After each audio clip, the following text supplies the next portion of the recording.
कहानी की शुरुआत होती है एक ग्रुप एक्सप्लोरर की टीम से जो साउथ अटलांटिक ओशनियन के बीच में होते हैं। उस शिप पर डेविड नाम का एक वेदर ऑफिसर था जो मौसम का हाल बताता है। वो लोग एक ऐसे आइलैंड की तरफ जा रहे थे जो समंदर के बीचों बीच मौजूद था। सरकार ने डेविड को वहां इसलिए भेजा था ताकि वह उस आइलैंड के बदलते मौसम का ऑब्जर्वेशन कर सके। डेविड को लगभग 1 साल तक वहां रुकना था। मौसम का डाटा कलेक्ट करने के लिए पूरा साल मौसम का डाटा कलेक्ट करने के बाद फिर उसे वापस लौट आना था। डेविड को साल भर का खाना और जरूरत का सारा सामान दे दिया गया था। कई दिन के सफर के बाद आखिरकार वह आइलैंड तक पहुंच गए। वो लोग बोट की मदद से उस आइलैंड पर उतरे। यह आइलैंड पूरी तरह से वीरान था, जहां एक परिंदा भी दिखाई नहीं दे रहा था। उस आइलैंड पर एक लाइट हाउस और एक छोटा सा घर था जहां डेविड को रहना था, क्योंकि इससे पहले भी एक रॉबर्ट नाम का वेदर ऑफिसर यहां रहता था। लेकिन अब उसकी ड्यूटी का वक्त खत्म हो चुका था। उसने 1 साल तक अकेले उस आइलैंड पर रहकर मौसम का डाटा कलेक्ट किया। अब उसकी जगह डेविड यहां पूरा साल मौसम का डाटा कलेक्ट करने के लिए रहेगा और वह पुराना ऑफिसर रॉबर्ट शिप के साथ वापस चला जाएगा। लेकिन जब पूरी टीम ने घर को विजिट किया तो वह हैरान रह गए, क्योंकि वहां किसी भी इंसान का नामो निशान नहीं था। कमरे के अंदर पुराने ऑफिसर का सारा सामान यहां वहां बिखरा पड़ा था, जिसके बाद कैप्टन और डेविड ने सोचा कि शायद लाइट हाउस में कोई हो सकता है। कैप्टन और डेविड बिना वक्त गंवाए लाइट हाउस की तरफ बढ़ते हैं और वह सब वहां एक अजीब नजारा देखते हैं। वो देखते हैं मौजूद था। सरकार ने डेविड को वहां इसलिए भेजा था ताकि वह उस आइलैंड के बदलते मौसम का ऑब्जर्वेशन कर सके। डेविड को लगभग 1 साल तक वहां रुकना था। मौसम का डाटा कलेक्ट करने के लिए पूरा साल मौसम का डाटा कलेक्ट करने के बाद फिर उसे वापस लौट आना था। डेविड को साल भर का खाना और जरूरत का सारा सामान दे दिया गया था। कई दिन के सफर के बाद आखिरकार वह आइलैंड तक पहुंच गए। वो लोग बोट की मदद से उस आइलैंड पर उतरे। यह आइलैंड पूरी तरह से वीरान था, जहां एक परिंदा भी दिखाई नहीं दे रहा था। उस आइलैंड पर एक लाइट हाउस और एक छोटा सा घर था जहां डेविड को रहना था, क्योंकि इससे पहले भी एक रॉबर्ट नाम का वेदर ऑफिसर यहां रहता था। लेकिन अब उसकी ड्यूटी का वक्त खत्म हो चुका था। उसने 1 साल तक अकेले उस आइलैंड पर रहकर मौसम का डाटा कलेक्ट किया। अब उसकी जगह डेविड यहां पूरा साल मौसम का डाटा कलेक्ट करने के लिए रहेगा और वह पुराना ऑफिसर रॉबर्ट शिप के साथ वापस चला जाएगा। लेकिन जब पूरी टीम ने घर को विजिट किया तो वह हैरान रह गए, क्योंकि वहां किसी भी इंसान का नामो निशान नहीं था। कमरे के अंदर पुराने ऑफिसर का सारा सामान यहां वहां बिखरा पड़ा था, जिसके बाद कैप्टन और डेविड ने सोचा कि शायद लाइट हाउस में कोई हो सकता है। कैप्टन और डेविड बिना वक्त गंवाए लाइट हाउस की तरफ बढ़ते हैं और वह सब वहां एक अजीब नजारा देखते हैं। वो देखते हैं डायरी में आइलैंड के बारे में बहुत कुछ लिखा था। डायरी में एक मिस्टीरियस क्रिएचर के बारे में कुछ बातें लिखी गई थी, लेकिन सब कुछ साफ नहीं था। कुछ बातें अधूरी थी। डेविड हर लाइन को ध्यान से पढ़ता गया। उस डायरी में कुछ अजीब तरह के जानवरों के स्केचेस भी बने थे। डेविड को समझ नहीं आया उसने ऐसी पिक्चर्स क्यों बनाई थी। शायद वह अकेला था और टाइम पास के लिए ऐसा किया होगा। डायरी के एक पेज पर पुराने ऑफिसर के वाइफ की फोटो भी लगी थी। डेविड वह डायरी पढ़ते पढ़ते थक गया और धीरे धीरे उसकी आंख लग गई। अगली सुबह डेविड ने मौसम का डाटा कलेक्ट करना शुरू कर दिया, लेकिन समंदर के पास पहुंचते ही उसके कदम रुक गए। उसने देखा कि चट्टानों के बीच कुछ पत्थर अजीब तरीके से सजाए गए हैं और उनके बीच शेल्स रखे थे। अजीब से पैटर्न में डेविड ने सोचा शायद यह सब ग्रूनर ने किया है। वो यह सोचकर दोबारा अपने काम में लग गया। काम के दौरान जब उसने दूरबीन से लाइट हाउस की तरफ देखा तो उसे ग्रूनर के साथ एक और इंसान भी दिखाई दिया, लेकिन पलक झपकते ही वह गायब हो गया। डेविड ने दोबारा उसे देखने की कोशिश की, लेकिन फिर उसे लगा कि यह उसका वहम है। रात को डेविड अपने काम में बिजी था। तभी दरवाजे पर नॉक हुआ। उसे लगा कि शायद यह ग्रूनर है। डेविड ने उसका नाम पुकारा, लेकिन कोई जवाब नहीं मिला। हाथ में लैंप लेकर जैसे ही डेविड दरवाजे की तरफ बढ़ा तो उसके कानों में कुछ अजीब सी आवाजें गूंजने लगी, जो किसी इंसान की बिल्कुल भी नहीं थी। और फिर उसने देखा गेट के नीचे से किसी अजीब और गरीब क्रेचर का हाथ अंदर आने की कोशिश कर रहा है। वो इंसान का हाथ बिल्कुल भी नहीं था। यह देखकर डेविड के पांव तले जमीन ही खिसक गई। वह तुरंत बेसमेंट की तरफ भागा और वहां जाकर छुप गया। कुछ ही देर में वो मिस्टीरियस क्रेचर घर के अंदर घुस चुकी थी। वह छुप छुप कर डेविड को ढूंढ रही थी और डेविड बेसमेंट के एक छोटे से दरार से उसे देखने लगा।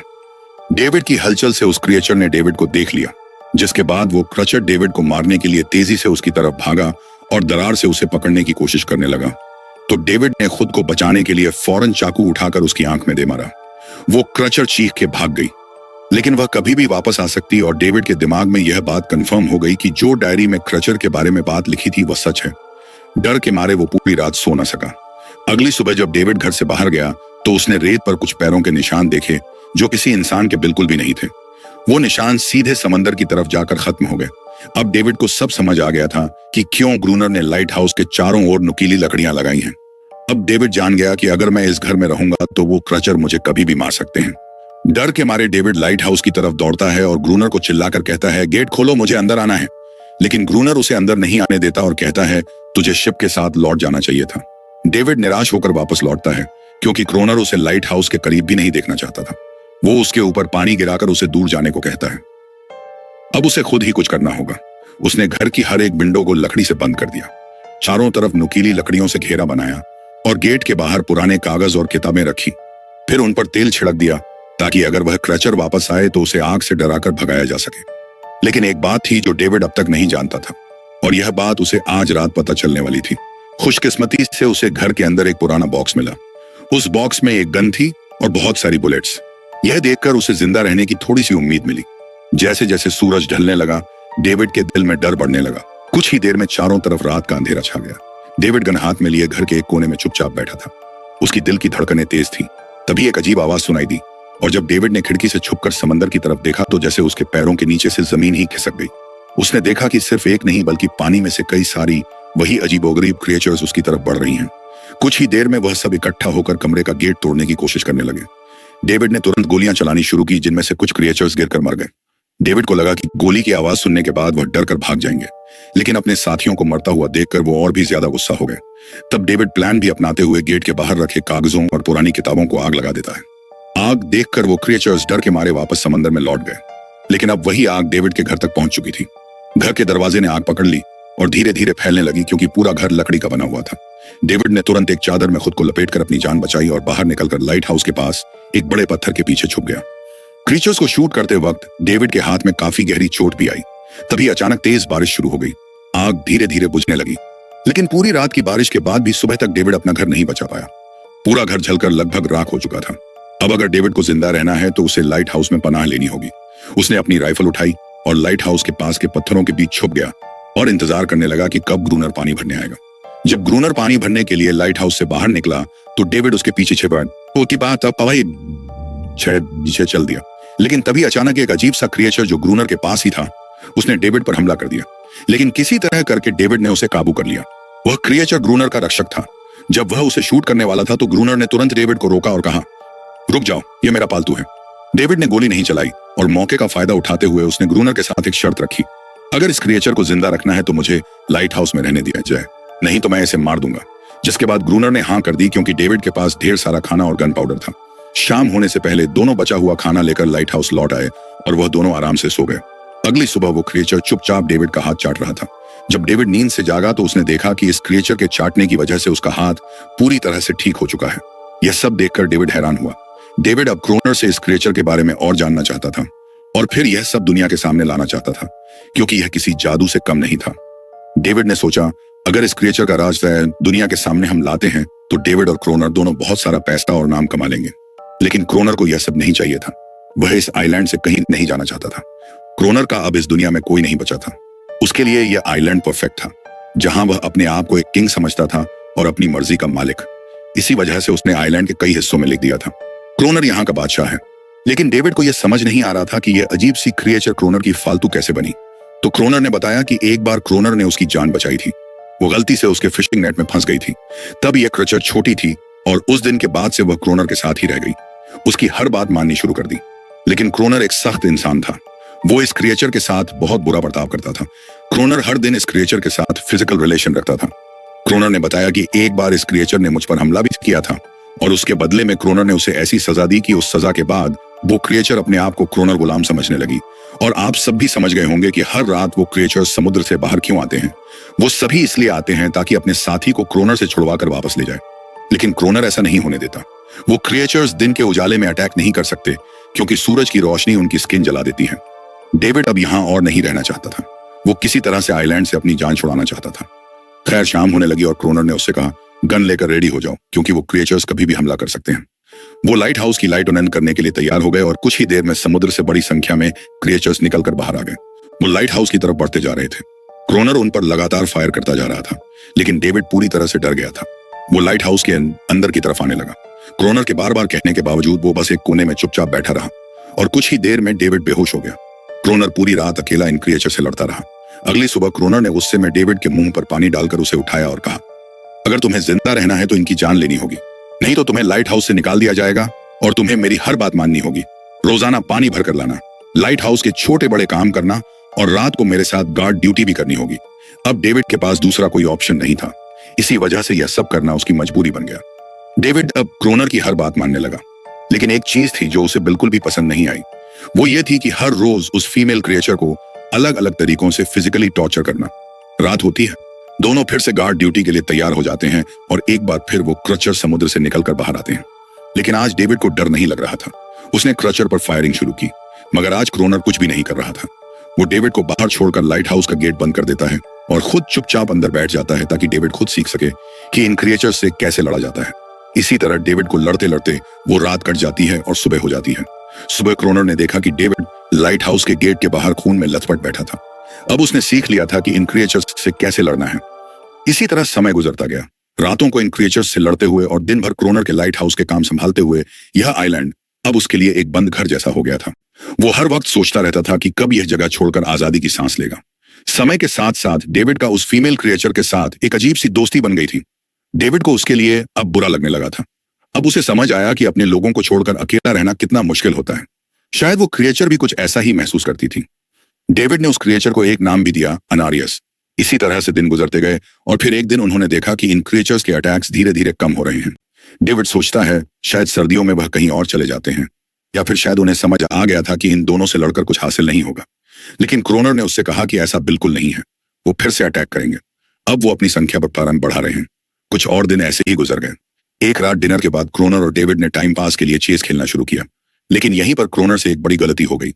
वह दोनों खेल में इतने उलझ गए कि लाइट हाउस की लाइट्स ऑन करना ही भूल गए। अंधेरे का फायदा उठाकर क्रिएचर्स ने उन पर अटैक कर दिया।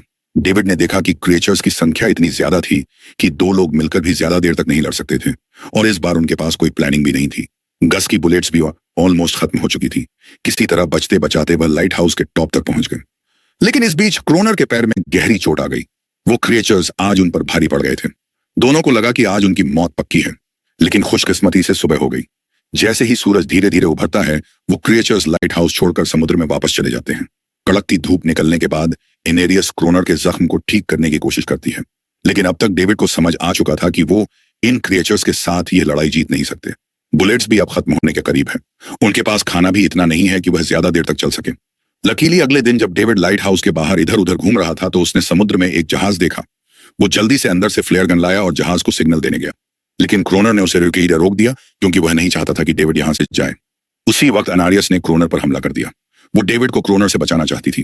क्रोनर किसी को भी यह आइलैंड छोड़ने नहीं देना चाहता था। यह आइलैंड उसकी अपनी दुनिया थी जहां वो एक किंग की तरह रहता था। वो डेविड को भी जाने नहीं देना चाहता था। इतने समय से अकेला रहने के बाद अब उसके पास कोई था जिससे वह बात कर सकता था, और अगर डेविड उस शिप में वापस चला गया तो वह वहां जाकर सबको एनरियस और उनके बारे में बता देगा। इसलिए अब डेविड यहां से नहीं जा सकता। धीरे धीरे वह शिप डेविड की आंखों के सामने समुद्र में गायब हो गई। अब उसके पास कुछ भी करने को नहीं था। कुछ और दिन ऐसे ही बीत गए। क्रोनर अब भी डेविड और अनारियस दोनों के साथ बुरा बर्ताव कर रहा था, लेकिन अनारियस को वो खास तौर पर मारता था जो डेविड को बिल्कुल पसंद नहीं था। एक दिन डेविड ने अनारियस को एक छोटी टॉय बोट गिफ्ट में दी जो उसने किसी मछली की हड्डी से बनाई थी। लेकिन जब अनारियस ने उस बोट को देखा तो वह डेविड को आइलैंड के एक ऐसे कोने में ले गई जहां सचमुच एक असली बोट रखी थी।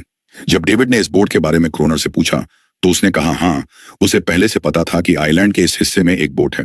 क्रोनर कहता है कि कुछ लोग इस आइलैंड तक बोट के जरिए अपनी जान बचाने आए थे, लेकिन सुबह होने से पहले उनमें से कोई भी जिंदा नहीं बचा। सबको इन क्रिएचर्स ने मार दिया। वो सब शिप में गोला बारूद ले जा रहे थे, लेकिन समुद्र में आए तूफान की वजह से उनका शिप इसी आइलैंड के पास डूब गया। यह सब सुनते ही डेविड के दिमाग में एक आइडिया आया। उनके पास एक डाइविंग सूट जैसा कुछ था। डेविड ने कहा कि अगर हम दोनों में से कोई उस सूट को पहनकर समुद्र के उस हिस्से में जाए जहां वह शिप डूबी थी तो हो सकता है उन्हें कुछ बुलेट्स या डायनामाइट मिल जाए जिससे इन क्रिएचर्स से लड़ना आसान हो जाए। लेकिन क्रोनर ने इस बात को मानने से इनकार कर दिया, पर डेविड अपनी जान को खतरे में डालकर यह काम करने को तैयार था। कुछ और दिन ऐसे ही गुजर गए। डेविड और अनारियस के बीच एक गहरा कनेक्शन बन गया। डेविड उसे पसंद करने लगा था। इन दोनों को रोमांस करते हुए यह सब क्रोनर ने चुपके से देख लिया। क्रोनर को लगा कि अनारियस उसे छीन जाएगी, इसीलिए डेविड को रास्ते से हटाना पड़ेगा। अगले दिन क्रोनर खुद डेविड की बात मानने को तैयार हो जाता है। वो डेविड से कहता है, ठीक है, तुम सूट पहनकर नीचे पानी में जाओगे और वहां ढेर सारा आरडीएक्स कलेक्ट करोगे, फिर मैं तुम्हें बोट से ऊपर की तरफ खींच लूंगा। लेकिन क्रोनर का असली इरादा कुछ और ही था। वो चाहता था कि डेविड उसकी मदद से समुद्र के नीचे रखे डायनामाइट के बॉक्सेस वापस सरफेस तक ले आए और उसके बाद उसे वहीं समंदर में अकेला छोड़ दे ताकि वह क्रिएचर्स उसे मार दें। इस तरह डायनामाइट भी उसके पास आ जाएगा और अनारियास फिर से उसकी गुलाम बन जाएगी। वो दोनों बट में बैठकर उस जगह पहुंच गए जहां शिप पानी में डूबा था। डेविड ने डाइविंग सूट पहना और समंदर के नीचे उतर गया। नीचे जाने के बाद डेविड ने देखा कि शिप पूरी तरह तबाह हो चुकी है, लेकिन उसकी किस्मत अच्छी थी कि उसे कुछ डायनामाइट के बॉक्स मिल गए। लेकिन तभी अचानक कुछ क्रिएचर उसके सामने आ गए। क्रिएचर्स को देखते ही डेविड घबरा गया और नीचे गिर पड़ा। वो ड्राइविंग सूट इतना भारी था कि वह हिल भी नहीं पा रहा था और डेविड क्रोनर को ऊपर सिग्नल भी नहीं भेज पाया। क्रोनर को लगा कि शायद वह क्रिएचर्स डेविड को मार चुके हैं, लेकिन असल में वह तो सिर्फ दो छोटे बच्चे थे। डेविड ने जैसे तैसे करके अपना डाइविंग सूट वहीं छोड़ दिया और ऊपर सतह तक खुद को पहुंचाया। उन्हें वहां कुछ पुराने बॉक्स मिले जिनमें डायनामाइट था। इसके बाद यह दोनों काम पर लग गए। उन्होंने लाइट हाउस के आसपास 2 लेयर्स में डायनामाइट बिछा दिया ताकि जब अगला हमला हो तो वे मॉन्स्टर्स को एक ही बार में खत्म कर सकें। कुछ महीने बीत गए और बर्फबारी का मौसम आया, लेकिन एक बार फिर वो क्रिएचर्स गायब हो गए। अचानक से अटैक बंद हो चुके थे, जैसे क्रिएचर्स को खबर मिल गई हो कि उनके लिए जाल बिछाया गया है, इसीलिए अब वह अटैक नहीं कर रहे थे।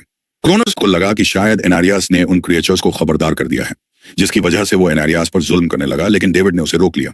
आखिर में दोनों ने मिलकर एक नया प्लान बनाया, लाइट हाउस का मेन गेट खुला छोड़ने का, ताकि जैसे ही वह क्रिएचर्स पास आए डायनामाइट से उन सबको उड़ा दिया जाए। डेविड ने चालाकी से काम लेते हुए एनारियास को लाइट हाउस के टॉप पर चीखने को कहा। एनारिस की आवाज सुनते ही सभी क्रिएचर्स गुस्से से भड़क उठे।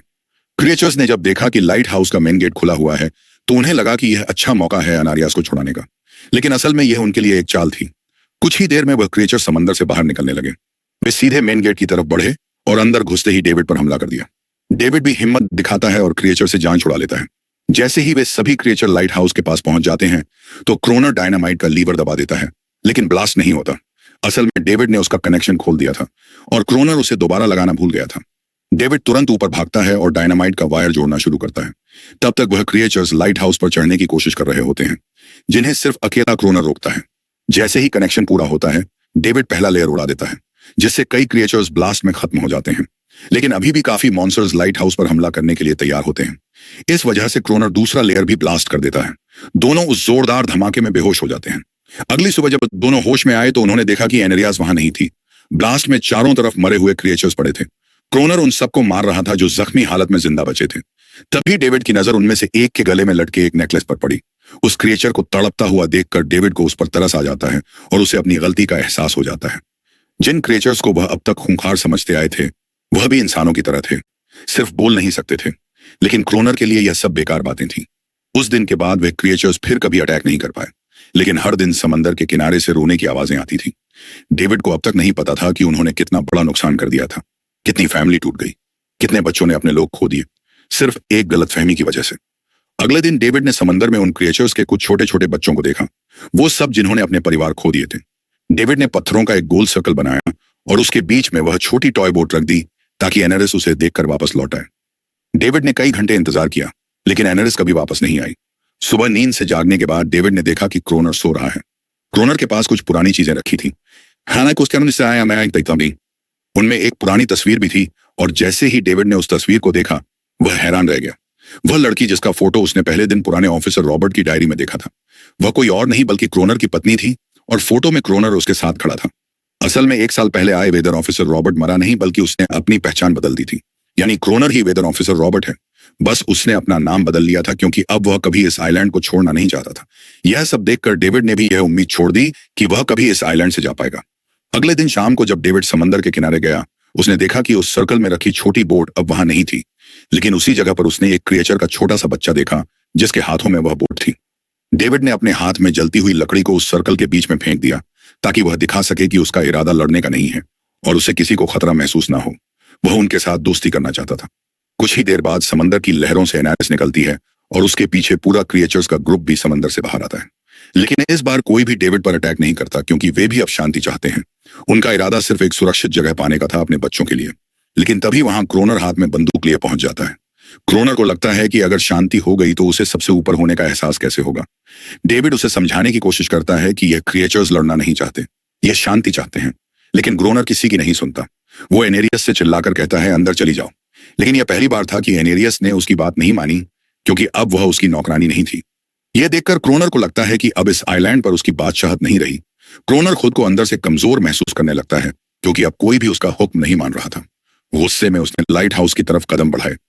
डेविड को लगा शायद क्रोनर को अब समझ आ गया होगा कि हर एक जानवर आजादी चाहता है, कोई भी किसी का गुलाम बनकर नहीं जीना चाहता।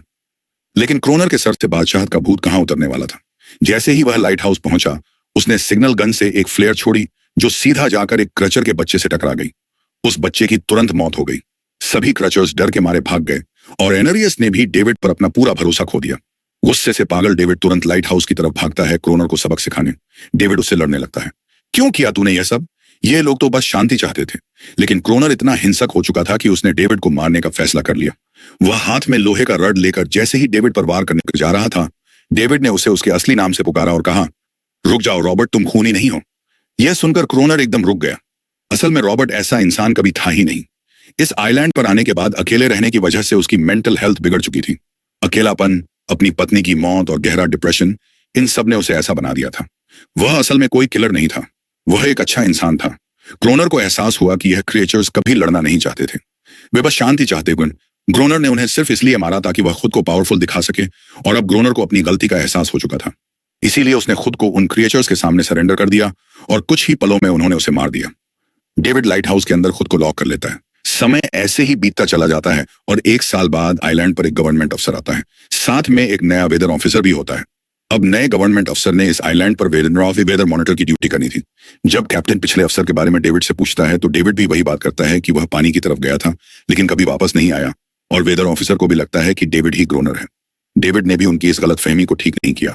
वह चुपचाप बालकनी पर गया और खड़ा हो गया बिना कुछ कहे, क्योंकि अब वह भी इस आइलैंड को छोड़ना नहीं चाहता था, बिल्कुल क्रोनर की तरह। इसी दौरान एनरिस भी अपने परिवार के साथ खुश थी। अब उन्हें किसी क्रोनर जैसे आदमी का डर नहीं था।